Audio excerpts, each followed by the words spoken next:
Good afternoon students, आप सभी का स्वागत है साइंस की क्लास में।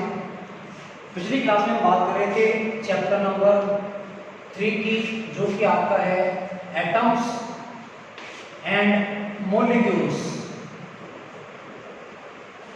एटम्स एंड मॉलिक्यूल्स, जिसको कि अपन कहते हैं परमाणु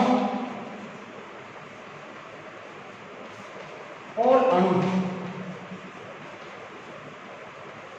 तो हमने बात की थी कि जो परमाणु है और जो अणु है, नाम किस तरह से आया परमाणु, हमने एक प्रस्तावना वहां पे देखी थी कि जो परमाणु शब्द है उसका प्रतिपादन किया था महर्षि कणाद ने। महर्षि कणाद ने सबसे पहले परमाणु का नाम दिया। उसके बाद परमाणु की जो संरचना थी वो दी गई थी डाल्टन के द्वारा। उसके बाद जो विस्तृत व्याख्या है वो विस्तृत व्याख्या अलग अलग वैज्ञानिकों के द्वारा दी गई, जैसे रदरफोर्ड आए, उन्होंने परमाणु में नाभिक की व्यवस्था को बताया। नील्स बोर आए, नील्स बोर ने परमाणु के बाहर कोषों की परिकल्पना के बारे में समझाया कि किस तरह से कौन कौन से कोष होते हैं और उन कोषों में इलेक्ट्रॉन किस तरह से व्यवस्थित रहते हैं। ये बातें हमने कल की थी। आज हम थोड़ा सा चैप्टर को आगे बढ़ाते हैं। तो अगला जो टॉपिक आता है, आपका कुछ नियम आते हैं यहाँ पे। उन्हीं नियमों में से एक नियम है द्रव्यमान संरक्षण का नियम। द्रव्यमान संरक्षण का नियम, और इसको इंग्लिश में कहा जाता है the law of mass conservation.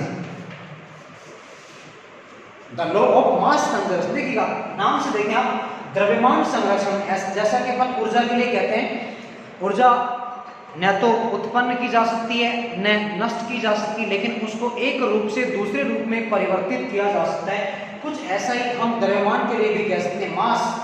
द्रव्यमान जिसको अपन कहते हैं मास।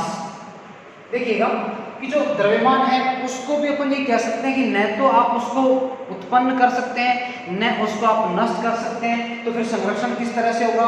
संरक्षण के लिए अपन ये कह सकते हैं कि जिस रासायनिक अभिक्रिया में जितनी अनुपात में क्रियाकारकों के तत्व होते हैं उतने ही अनुपात में उत्पादों के तत्व बनेंगे। एक सिंपल एग्जांपल अगर अपन यहाँ पे ले, मान लीजिए एक रासायनिक क्रिया हमारे पास हो रही है, एक समीकरण हमने लिखा। एक रासायनिक समीकरण है कि हाइड्रोजन जब ऑक्सीजन के साथ क्रिया करेगा तो वहां पे जल का फॉर्मेशन होगा, जल का निर्माण होगा।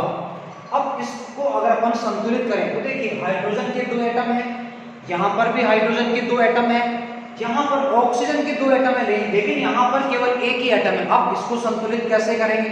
तो देखिए रासायनिक समीकरणों को संतुलित करने के लिए भी हम कुछ नियम काम में लेते हैं। जब भी संतुलित किया जाता है तो एक निम्नतम डिजिट या अंक को काम में लिया जाता है। उस अंक को सदैव जो फॉर्मूला या जो तत्व हमने लिखा है, यहाँ तो हालांकि आपको जो दिख रहे हैं वो सारे के सारे या तो अणु हैं या फिर आपका यौगिक के कोई तत्व नहीं है, लेकिन जब भी हम किसी रासायनिक समीकरण को संतुलित करेंगे तो अणु, परमाणु या यौगिक के पहले अंक को लगाया जाएगा। जैसे यहाँ पे हमने जल के पहले 2 लगा दिया है, तो 2 लगा देने से S2 2 इंटू 2 या आपके S के हो गए 4, यहाँ पे S के 2 है तो यहाँ पर भी आपको 2 लगाना पड़ेगा।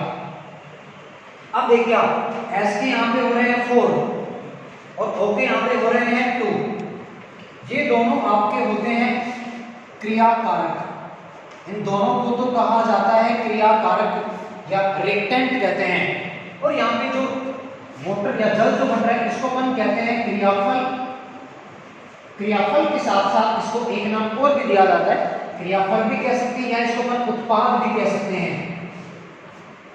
फिर से देखिए अब क्रियाकारकों में हाइड्रोजन के हैं 4 एटम और ऑक्सीजन के हैं 2 एटम। ओके, ये होगी हमारी LHS यानी कि लेफ्ट हैंड साइड। अब बात करते हैं जरा क्रियाफल या उत्पादों की या RHS की।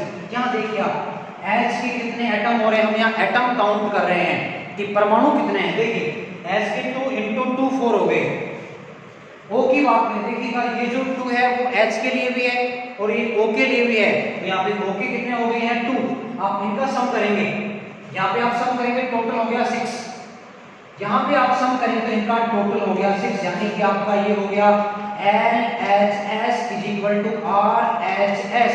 यानी जो द्रव्यमान है, यहाँ द्रव्यमान का मतलब है क्रियाकारकों में जितने तत्व हैं उतने ही तत्व आपके क्रियाफलों में भी होने चाहिए, यानी कुल जो द्रव्यमान है रासायनिक समीकरण का वो पूरी तरह से संरक्षित यानी इक्वल है। जो LHS में है द्रव्यमान, वही द्रव्यमान हमें RHS में प्राप्त हुआ, और इसी को अपन कहते हैं द्रव्यमान संरक्षण। यानी कि क्या होगा इस केस में, यहाँ पे क्या होगा कि जो द्रव्यमान है वो द्रव्यमान संरक्षित बना रहेगा, कुल जो द्रव्यमान है वो संरक्षित बना रहेगा। मेरे ख्याल से आप समझ गए होंगे। एक और एग्जांपल अपन ले सकते हैं। आप देखिए हमने एक और एग्जांपल लिया, मान लीजिए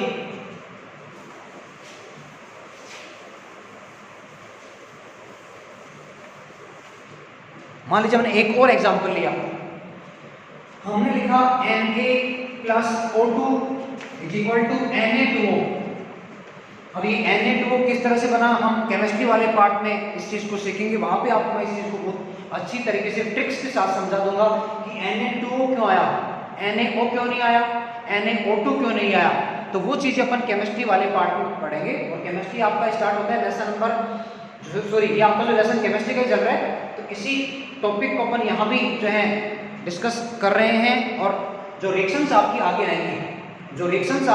आएंगी, चैप्टर नंबर 4 में भी अपन कुछ रिएक्शंस को लेंगे, तो वहां पे अपन उसको और अच्छे से कर लेंगे। तो देखिए Na2O क्यों आया, NaO2 क्यों नहीं आया, इसको मैं आपको यही बता देता हूँ। देखिएगा Na और O को लेकर अगर अपन एक फॉर्मूला बनाएं, तो देखिए फॉर्मूला किस तरह बनाया जाता है। हमें पता है Na की वैलेंसी होती है +1 और O की वैलेंसी है -2। जहां तक मैं समझता हूँ शायद ही आपकी पकड़ से काफी दूर होंगे, क्योंकि चीजें आपने 9th 8th क्लास में नहीं पढ़ी होंगी, लेकिन इस क्लास में अपन बहुत अच्छे से पढ़ेंगे।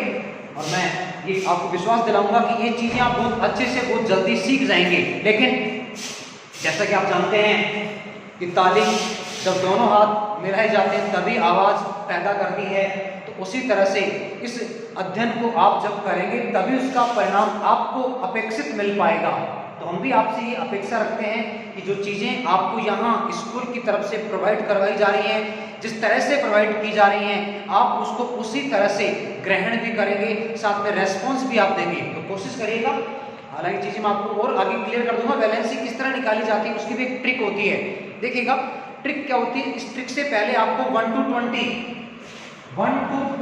आपको जो एटॉमिक नंबर है 20 तो आपको टिप्स पे करने ही पड़ेंगे। 1 पे हाइड्रोजन है, 2 पे आपका हीलियम है, then lithium, beryllium, boron, carbon, nitrogen, oxygen, 20 पे आपका आता है कैल्शियम। तो वो सारे जो एटॉमिक नंबर हैं आपको लर्न करने पड़ेंगे, टिप्स पे आपको करने ही पड़ेंगे। अगर आप चाहते हैं कि आपका ये केमिस्ट्री वाला पार्ट स्ट्रॉन्ग बने, तो इतना तो आपको करना ही पड़ेगा। देखिएगा हार्डवर्क तो करना ही पड़ेगा। 9th क्लास बिल्कुल डिफरेंट है 8th क्लास से, और 9th क्लास अगर आपने सीरियसली नहीं लिया तो बहुत सारी प्रॉब्लम आपको फेस करनी पड़ेगी 10th क्लास में। इवन साइंस के साथ साथ अदर जो सब्जेक्ट हैं उन पे भी आपको गौर करना ही पड़ेगा, चाहे मीडियम आपका कोई सा भी रहा हो। देखिएगा 1 to 20 आपने लर्न कर लिया, उसके बाद वैलेंसी में दिक्कत आपको नहीं आएगी। तो मैं आपको यहाँ थोड़ा सा रैपिडली बताऊंगा, टाइम ज़्यादा यहाँ नहीं लगाएंगे। +1 है सोडियम की वैलेंसी, -2 यहाँ पे होगी O की वैलेंसी। अब इसको हम करेंगे क्रॉस मल्टीप्लाई। तो देखिए क्रॉस मल्टीप्लाई से क्या बनेगा, Na के नीचे है 2, तो आपको ये बन गया Na2O। ये आपका बन गया है Na2O। लाइट यहाँ चली गई, हो सकता है थोड़ा सा विजिबिलिटी में आपको प्रॉब्लम आ रही होगी। ओके, तो ये आपका फॉर्मूला बनेगा Na2O। Na2O कैसे बना, Na की वैलेंसी है +1, O की होगी -2, तो क्रॉस मल्टीप्लाई करने पे आपका फॉर्मूला आ गया है Na2O। अब इसको अगर अपन बैलेंस करें, देखिएगा Na के यहाँ पे 2 हो रहे हैं तो यहाँ पे आपको 2 लगाना पड़ेगा, यहाँ ट्रांसफर करेगा। Na के भी 2 हो गए, यहाँ पे Na के 2 हो गए। अब बात करें हम O की, O के यहाँ पे 2 हो रहे हैं, यहाँ पे O का 1 हो रहा है। इधर तो 2 हम लगा नहीं सकते, इससे तुम्हारा फॉर्मूला फिर रॉन्ग हो जाएगा। तो हम क्या करेंगे, यहाँ पे 2 लगा देंगे। अब यहाँ पे 2 लगाने से क्या हुआ, Na के हो गए टोटल 4, ओके तो 2 हो गए, लेकिन Na के 4 हो गए। अब क्या करेंगे, इस 2 को हटा के यहाँ पे 4 करना पड़ेगा। अब देखिए आपका जो है समीकरण संतुलित हो चुका है। अब इसमें अगर अपन मास द्रव्यमान को अगर देखें, यहाँ देखिए आप Na के हैं 4, ओके आपके हो रहे हैं 2, टोटल आपका हो गया है 6। अब यहाँ चेक करें आप, Na के आपके हो रहे हैं 4, ओके आपके हो रहे हैं 2, टोटल आपका हो गया 6। यानी कि यहाँ पर भी आपका HS = RH हो चुका है। इसको हम कहते हैं द्रव्यमान संघर्षण का नियम, यानी कि जो द्रव्यमान है सभी प्रकार की रासायनिक अभिक्रियाओं में, रासायनिक समीकरणों में वो संरक्षित बना रहता है, उसका जो मान है वो नियत बना रहता है। जितना मास द्रव्यमान क्रिया कारकों का होगा उतना ही द्रव्यमान क्रियाफलों या उत्पादों का भी होगा। ओके, तो ये आपका था द्रव्यमान संघर्षण का नियम। इसी तरह से अगला नियम जो आता है चैप्टर का हमारा, वो नियम है निश्चित अनुपात का नियम। ध्यान दीजिएगा, अगला नियम है निश्चित अनुपात का नियम। देखिएगा, जैसे कि नाम से आप देख पा रहे हैं निश्चित अनुपात, यानी जो अनुपात है वो निश्चित रहेगा, लेकिन कहाँ और किसका अनुपात? हम यहाँ बात कर रहे हैं किसी यौगिक की। मान लीजिए हमारे पास एक कंपाउंड है, कंपाउंड को यौगिक कहते हैं। कंपाउंड है हमारे पास CO2, तो इसमें हमारे पास एक कार्बन का परमाणु है और दूसरा ऑक्सीजन का परमाणु है। अगर हम इन दोनों के अनुपात की बात करें तो देखिए आप, कार्बन का एक परमाणु है और ऑक्सीजन के 2 परमाणु हैं, तो यहाँ अनुपात बनेगा 1:2, यानी CO2 में C और O का 1:2 लेंगे तो ही CO2 बनेगा। मतलब क्या हो कहने का, अगर आप कार्बन के लेंगे 2 और ऑक्सीजन के लेंगे 3 तो आपका CO2 थोड़ी बनेगा, ये तो आपका C2O3 बनेगा।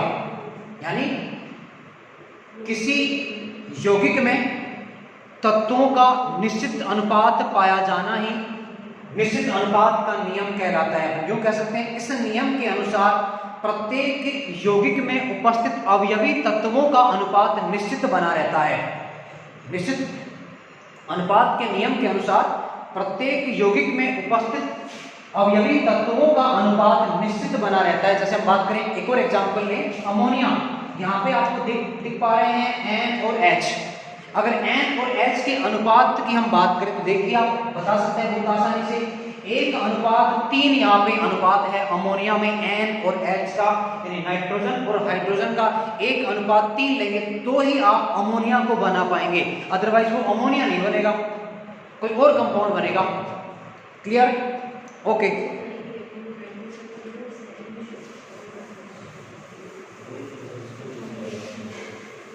चलिए अब बात करते हैं हम परिभाषाओं की। कुछ परिभाषा यहाँ पे लेने वाले हैं।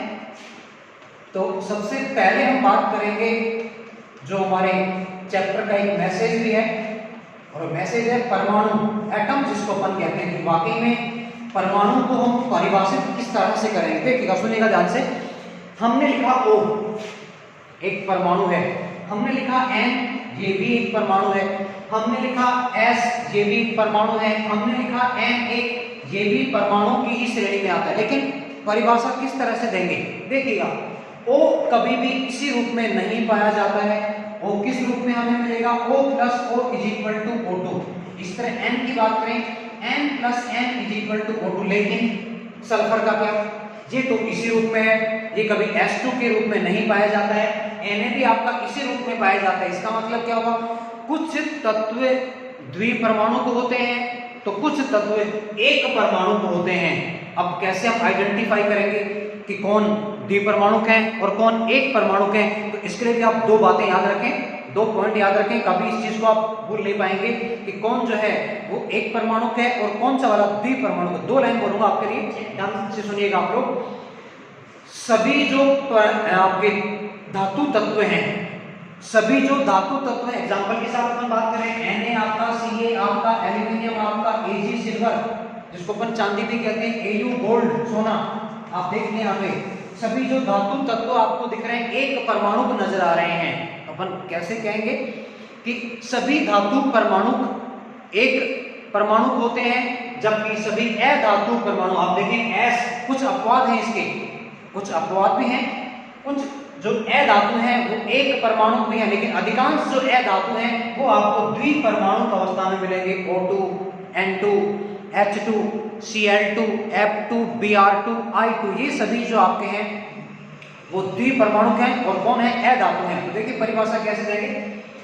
वह संरचना जो रासायनिक अभिक्रियाओं में भाग को लिख के आप देखिए O + O क्या बन गया? O2 बन गया।